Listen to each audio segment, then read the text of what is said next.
Welcome to English with Zenko Master. Get ready to learn something new today.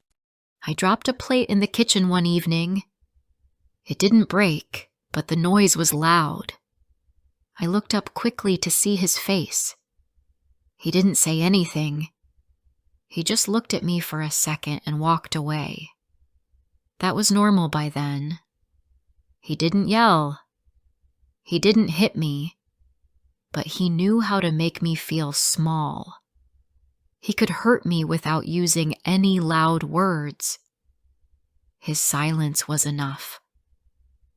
At the beginning, everything felt like a dream. He was kind and patient. He asked questions. He wanted to know about my life, my family, my dreams. I thought I was lucky. I believed I had found someone special. Things changed slowly. I didn't see the signs at first. He started to tell me which clothes looked better on me. I stopped wearing my favorite jacket because he didn't like the color. I told myself it wasn't a big deal. He said I talked too much when I got excited, so I started talking less. He said I laughed too loudly, so I began to cover my mouth when I laughed. I thought I was learning how to be a better partner. We lived in a small, quiet apartment near the city. He liked the house clean and quiet. I didn't mind. I followed his rules because it felt easier. If the house was peaceful, maybe we would be too. But no matter how careful I was, something always made him cold again. One time I left a book on the couch. He didn't say anything, but he looked at it like it was a problem. Then he didn't talk to me for the rest of the day. I felt like I was always doing something wrong. I checked everything twice. I cleaned even when I wasn't tired. I cooked food the way he liked. Still, I felt like a guest in my own home. I remember one morning very clearly.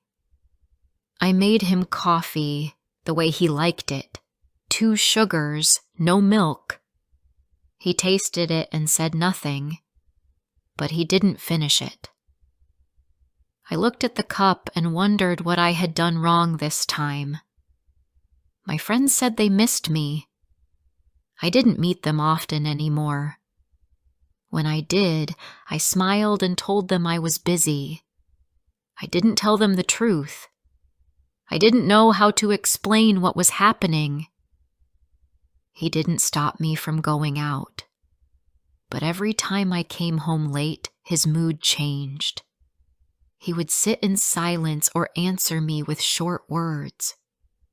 It made me feel guilty, even if I hadn't done anything wrong.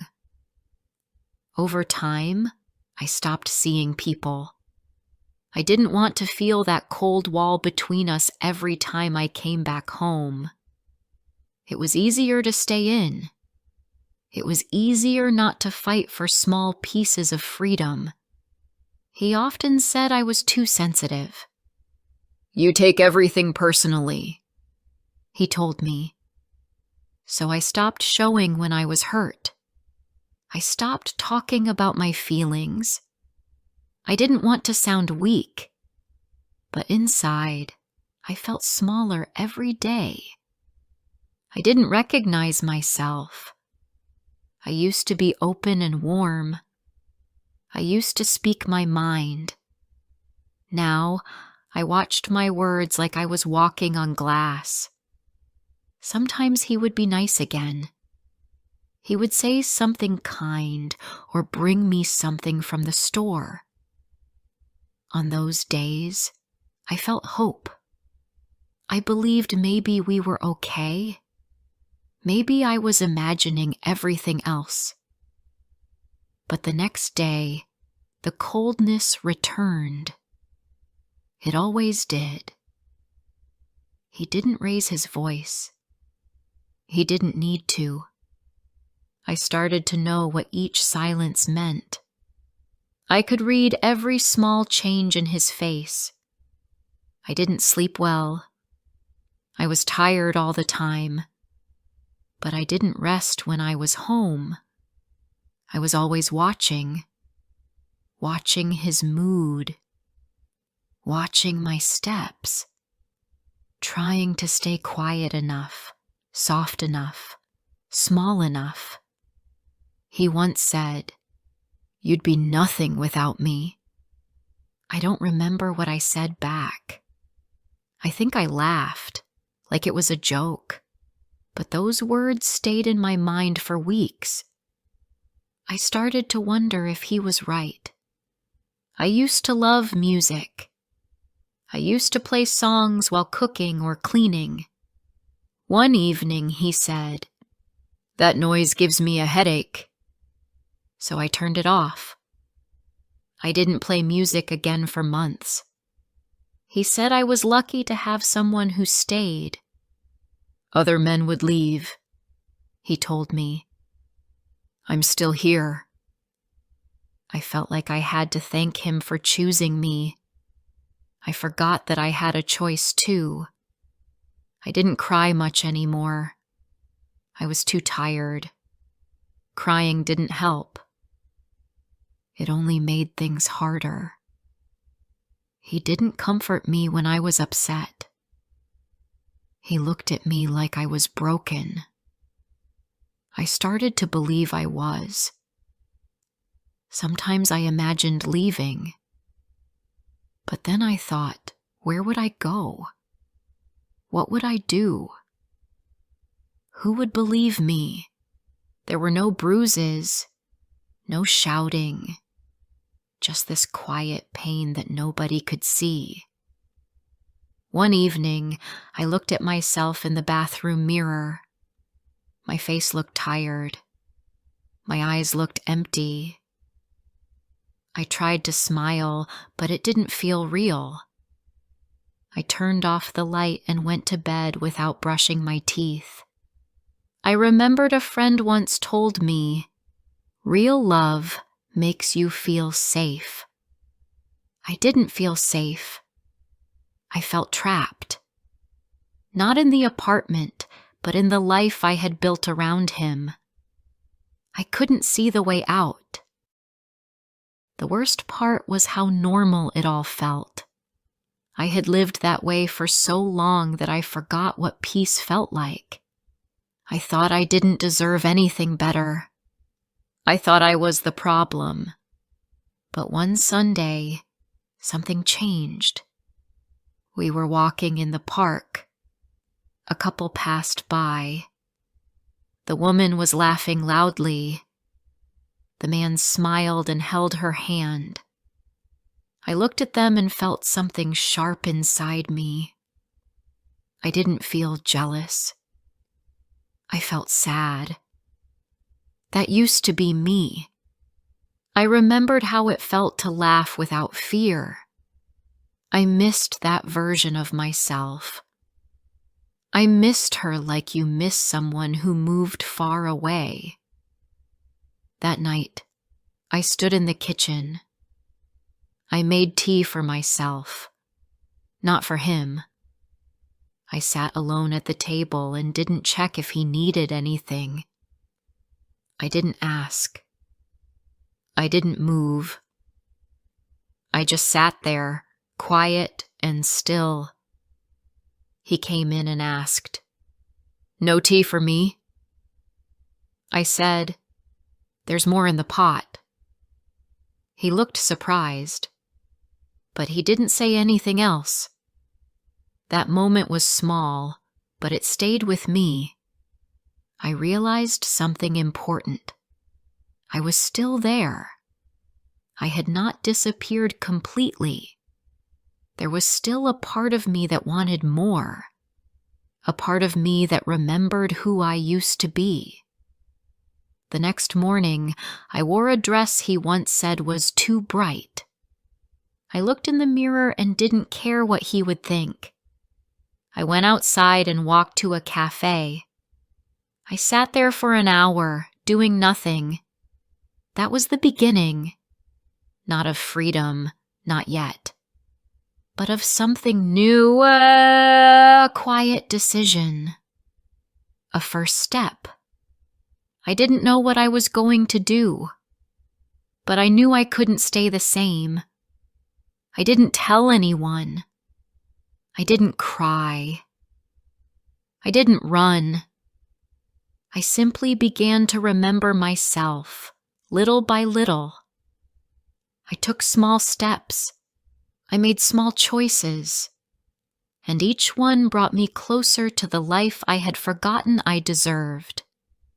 Before I share the rest of my story, could you please tell me where you're from? It gives me strength to know there's someone out there who listens to me, who understands me. It means a lot to me. A few days after I sat alone in that cafe, I started walking more after work. I didn't tell him. I just walked around the neighborhood before going home. It gave me time to think. Time without pressure. He noticed I was coming home later than usual. He didn't ask questions, but he watched me. I could feel it. His eyes followed me around the room. He stayed quiet, but something in the air had changed. One evening, he said, "You're spending more time alone." I answered simply, "I like the fresh air." That was all. He nodded, but his face was hard to read. I didn't explain more, and he didn't ask again. I started eating lunch at the park during work breaks. I sat on the same bench each time. It was quiet, with a clear view of the trees. I liked hearing people's voices without needing to speak. Sometimes I watched parents playing with their children. I saw couples sharing small jokes. I saw older people reading books. It made me feel less alone. I didn't want their lives. I just wanted peace like that. My coworker Julia began sitting with me one afternoon. She brought sandwiches and asked if she could join. I was nervous at first, but I smiled and said yes. We ate together without much talk. She didn't ask anything personal. That helped. We talked about the weather, books, and silly things from the office. I laughed once, a small laugh, and she noticed. She smiled and said, "It's good to hear you laugh." That stayed with me. I didn't remember the last time someone said that. Later that night, I thought about it.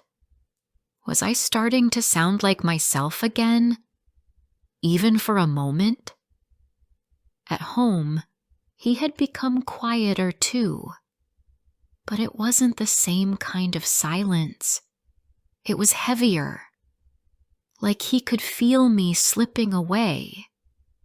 He didn't talk about it, but I could see it in the way he looked at me. He didn't smile much anymore.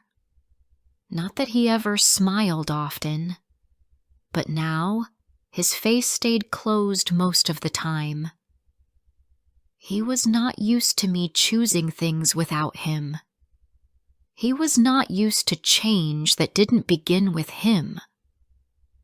One evening, I watched a comedy show alone. It was a small thing, but I had avoided it for years. He always said comedy was childish, but I wanted to watch it, so I did. He walked past the room and stopped. "You're watching this again?" he asked. I didn't look up. Said, "Yes, I like it." Then I kept watching. He didn't say anything else. He went to the bedroom and closed the door. That night I felt a strange mix of fear and strength. I didn't like that I was afraid of his reaction, but I also didn't stop. I kept the show on. I let myself laugh, even if it was soft. Days turned into weeks. I kept doing small things for myself. I bought a new jacket. I wore earrings I hadn't touched in years. I met Julia once after work for coffee. I didn't lie about it. I just went. He stopped asking where I was going, but his eyes followed me more than ever. He didn't shout. He didn't hit. But his silence became louder. His mood changed quickly now. He seemed uncomfortable in his own home. I started going to sleep earlier than him. I read books in bed. He didn't join me. He stayed in the other room, usually staring at his phone. We didn't talk much anymore, but it didn't hurt the same way it used to. One weekend, I visited my sister. I hadn't seen her in months. She welcomed me with open arms. She didn't ask too many questions. She just made tea and said, "It's good to have you here." We sat on her couch, talking about everything and nothing. I told her a little about the past few months. Not everything. Just enough. She didn't try to fix anything. She just listened. I looked around her house and saw pictures of her smiling with friends. I saw drawings from her kids on the fridge. It looked warm. It felt safe. I had forgotten what that kind of space felt like. That night, I lay in the guest room. It was quiet, but it was a kind quiet. I slept better than I had in a long time. In the morning, I made breakfast for her children. They laughed and ran around the kitchen. My sister hugged me before I left. She said, "Call me anytime. You don't need a reason." That sentence stayed in my mind all the way home. I had a reason, but I still didn't know what to do with it. Back at the apartment, things were the same, but I wasn't. I started seeing the difference more clearly. It wasn't just about what he did. It was about how I felt when I was near him. I started making plans. Quiet ones. I looked at places to rent. I made a list of costs. I asked Julia about a room she once mentioned. I wasn't ready to move yet, but I was starting to believe that I could. One morning, I was brushing my hair when he walked in. He looked at me and said, "You've changed." I met his eyes in the mirror and replied, "Yes, I have." We didn't say anything more. That was the first time I didn't try to comfort him. I didn't soften my voice. I didn't explain myself. I didn't ask how he felt. I simply agreed. I had changed, and I didn't feel sorry for it. Later that week, Julia told me the room was still available. It was small but bright. It had a window facing a tree. That night, I looked around our apartment and asked myself, what is keeping me here? There was no answer. Not a real one. No love. No warmth. Only routine. Only silence. And silence, I had learned, could hurt too. A few days later, I packed a small bag. I told him I was leaving for a few days. He didn't ask where or why. He said, Do what you want. And I did. I moved into the new room without telling many people. It was quiet, but this time the silence felt different.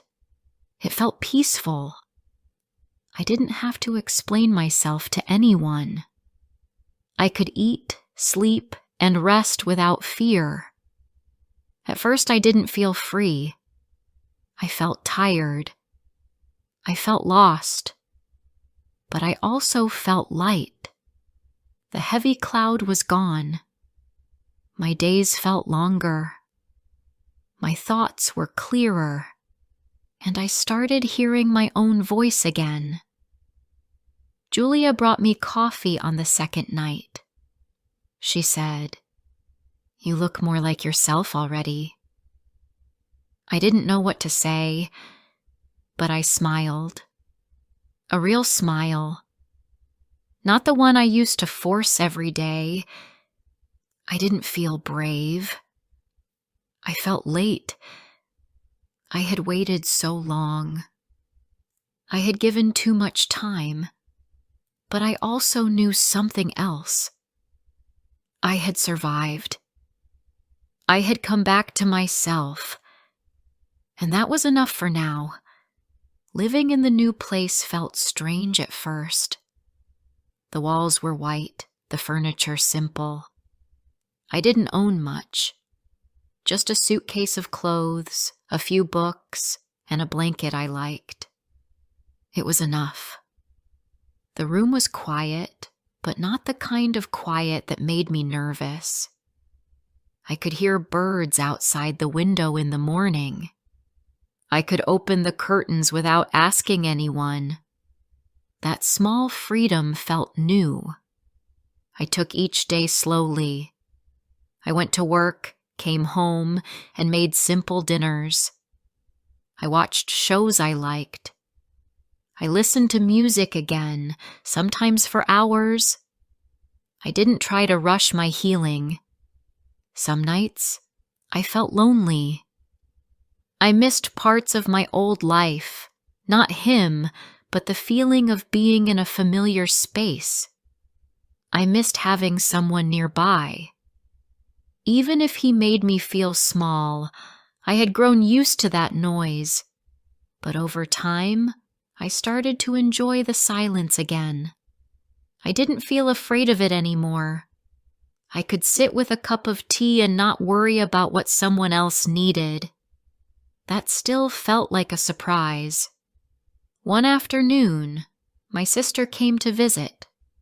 She brought food and hugged me like she hadn't seen me in years. She looked around and said, "It's small, but it feels warm." I smiled and nodded. It did. She didn't ask too many questions. She didn't need to. She saw the difference. I laughed more. I looked her in the eye. I wasn't jumping to explain myself. I was learning how to be comfortable in my skin again. Work became easier too. I stopped walking on eggshells. I started sharing more during meetings. Julia noticed the change. She said, "You look more open now, like you're not holding something in." I told her the truth. "I left," I said. "I had to." She didn't ask for details. She just nodded and said, "I'm proud of you." That sentence stayed in my mind for the rest of the day. A few weeks later, I walked past a store that sold old clothes and books. I saw a red jacket in the window. It looked almost like the one I had given away. I walked in and tried it on. It fit perfectly. I looked in the mirror and smiled. I didn't hear his voice in my head telling me it was too bright. I didn't wonder what he would say. I bought it and wore it home. Wearing that jacket felt like taking back a piece of myself. It was small, but it mattered. I started collecting little things that made me feel like me again. A plant for the windowsill, a soft pillow, a funny coffee mug. One Sunday, I cleaned the whole room while dancing to music. I didn't care how I looked. I didn't stop when I got tired. I laughed when I dropped a spoon. I didn't freeze. I didn't feel judged. That day, I realized I was no longer afraid of myself. I was not scared of my own emotions. I didn't try to hide my thoughts. I didn't need to make myself smaller to keep someone else comfortable. He never called. He never asked if I was okay. Part of me expected that, but part of me still felt hurt. It's strange how someone can break you and then disappear without looking back. I didn't reach out either. There was nothing left to say. I had already said too much in the past. I had given too many explanations, too many second chances. Silence now felt like the right answer. One morning, I passed our old street. It happened by accident. I took a different bus and looked up to see that familiar corner. My heart beat faster for a moment, but I didn't panic. I stayed calm and watched it from the window. The same building, the same windows, but it felt like someone else's life. I was not that version of myself anymore. I had moved on. Back in my room, I made a list, not on paper, just in my mind of all the things I had done since leaving. I smiled at each one, not because they were big, but because they were mine. I stopped blaming myself. That took time. I realized he didn't change because of me. He didn't grow cold because I failed. That was his choice, his nature. And I didn't have to carry that weight. I was healing slowly, and some days were harder than others. But each day I chose myself again. I chose rest. I chose joy. I chose not to go back, not in action, not even in thought. One day, Julia asked if I wanted to come to a small party at her friend's place. I said yes without thinking. Later, I wondered if I should go. I almost canceled, but I didn't. At the party, I met people who didn't know my past. They just saw me. I told a joke and people laughed. I didn't feel nervous. I didn't watch myself too closely. I felt light. A man at the party asked if I wanted a drink. He was polite and smiled kindly. I said no, but thanked him. He didn't push. He didn't comment. He walked away with a smile. I felt safe. It reminded me that not everyone wants control. Some people can see you without trying to change you. That simple moment stayed in my heart for days. It gave me hope without pressure. Time passed. The seasons changed. I found a new place to live, a small studio with more light. I painted the walls a soft green. I picked out every item with care. It was the first time I had chosen a space for myself. My sister helped me move. Julia gave me a plant. I placed it on the windowsill. I stood in the center of the room and took a deep breath. I felt proud. Not because the room was big, but because I had made it mine. Sometimes people ask, "Why didn't you leave earlier?" It's a fair question, but not an easy one. You don't always see abuse when it's quiet. You don't always leave when you're hurt. Sometimes you wait until you're strong enough to walk. And I was strong. I had lived through confusion, guilt, fear, and silence. I had questioned my own mind, but I had come out of it. I had found my voice again. He never hit me, but his words, his silences, his cold looks, they stayed with me for years. They shaped the way I saw myself. And now I was shaping that picture again, not with loud words, not with big acts, but with soft mornings, honest choices, and quiet strength. That was enough. That was healing. And every day I woke up, made my tea, opened the window, and said out loud or in silence, "I am free." I hope you have enjoyed the story. Like and comment if you want to hear more soon.